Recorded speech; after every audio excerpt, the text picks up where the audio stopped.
It ain't the craziest thing I've ever seen at summer camp.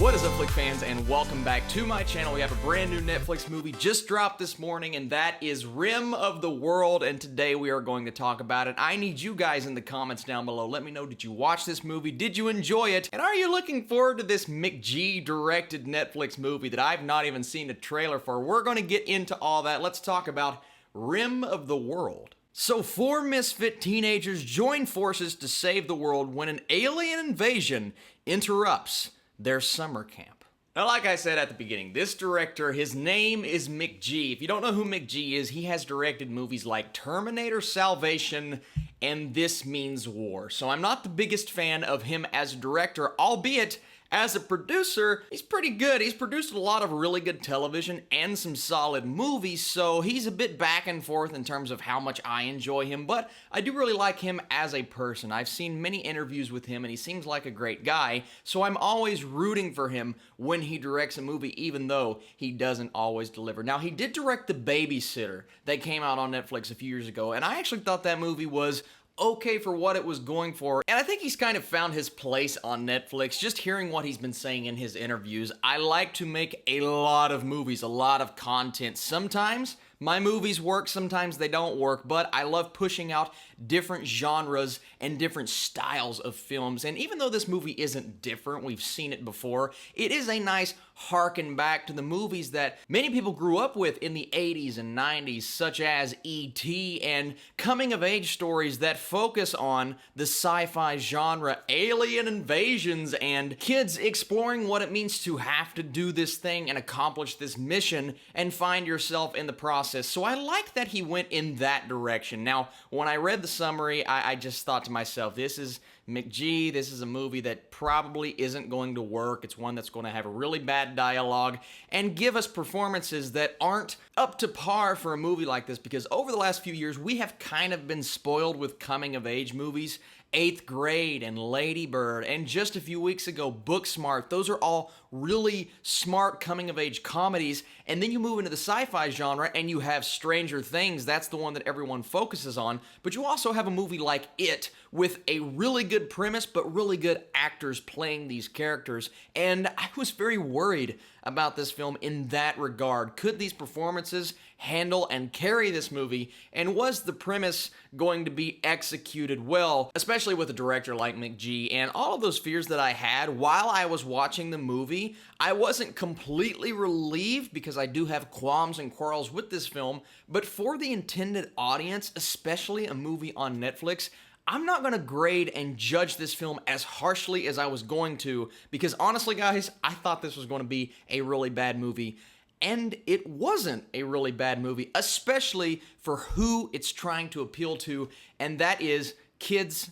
and teenagers. The target audience of this movie, I think, is either really going to enjoy it or just have a good time with it. Listen, the dialogue, it's not the best. There are a few one-liners in here, especially at the beginning of the movie when it is establishing not these characters, but say the camp counselors. Some of these characters are written so badly, and they're creepy. Most of the adults at the beginning of this movie, they're just creepy and odd and over-the-top quirky. I didn't mind King Batch as much as I did some of the other characters. Now, the further you get in the movie, the more you realize that that doesn't matter as much, because this is a film about these 4 kids, what it means to grow up, find yourselves, and accomplish this mission that they're on, and we'll get into that in just a second. But I really liked when it was focusing on these kids, because you start to actually care about these kids. Once again, the dialogue, not the best, and some conversations between them felt a bit forced, but overall,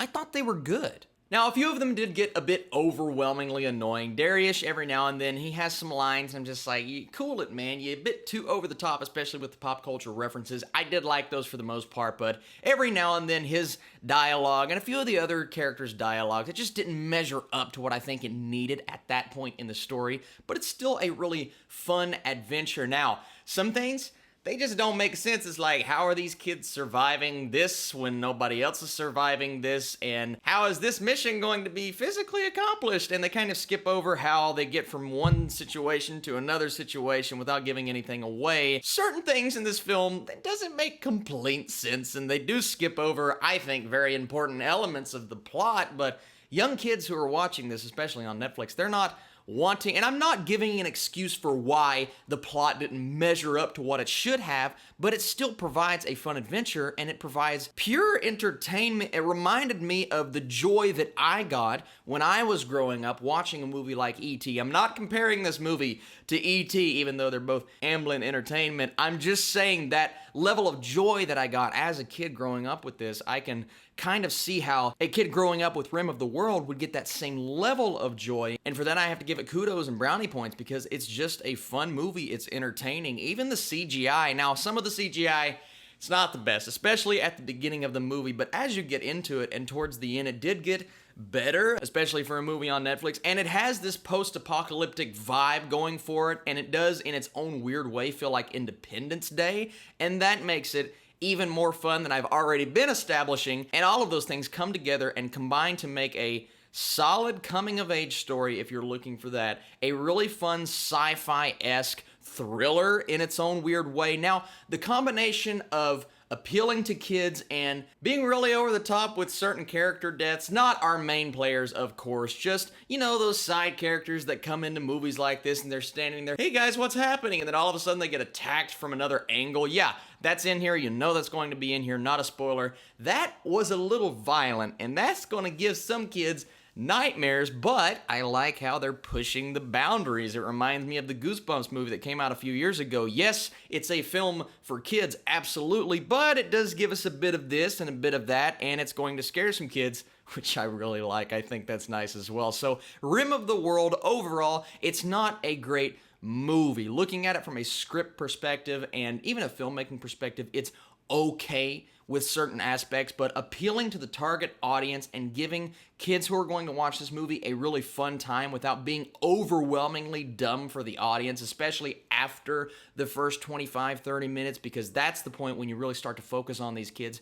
That's when I say this movie is worth watching. And before I give my score, I want to thank you guys so much for watching this video. If you like this video, be sure to hit that thumbs up button, because it does help this channel, and comment your thoughts. Like I said, I want to know what you guys think about Rim of the World. And because of all of those things, I'm gonna go fresh. I'm gonna say 61% for Rim of the World. It's McGee's best movie I've seen in quite a while, and it's just a fun time for kids. I think this deserves a 3 out of 5 just for what it's doing for the target audience. Once again, I'm never going to watch this movie again. It's not the best thing I've ever seen, but I do think this will appeal to a lot of people, and it's another pretty good movie on Netflix. Listen, Netflix hasn't delivered a fantastic film this year, maybe one or two that have gotten close, but it's given quite a few 3 out of 5 solid movies this year, and hey, that's all we can ask for as an audience. So that's it for this review, guys. Thank you so much for watching this video. Next up, I'm doing a full season review of Doom Patrol. I have been watching and catching up, so I'm excited to talk about that. And later on today, another Netflix review,